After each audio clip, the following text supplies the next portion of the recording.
Kita ke sorotan lain, saudara, batal bertanding dalam laga Piala Dunia U20. Pelatih Timnas U20 Sinteyong menyebut tim nasional U20 dibubarkan.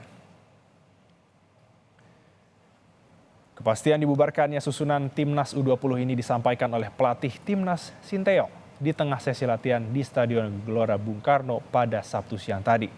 Piala Dunia U20 memang menjadi ajang terakhir bagi Timnas Indonesia U20 karena setelah itu tidak ada lagi agenda untuk kategori usia ini. Namun, ada kemungkinan pemain yang dianggap berpotensi disertakan ke dalam tim yang dipersiapkan tampil di SEA Games 2023 Kamboja.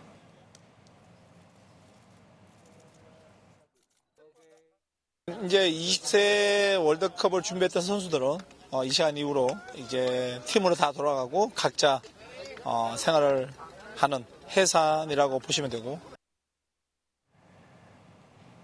Sementara itu, saudara, Presiden Jokowi kembali mengutus Ketua Umum PSSI Erick Thohir untuk bernegosiasi dengan Presiden FIFA Gianni Infantino.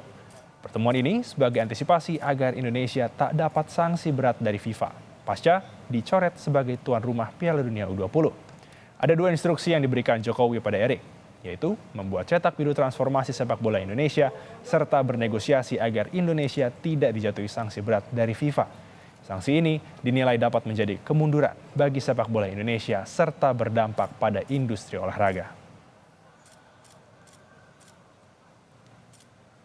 Sudah memerintahkan kepada Ketua Umum PSSI untuk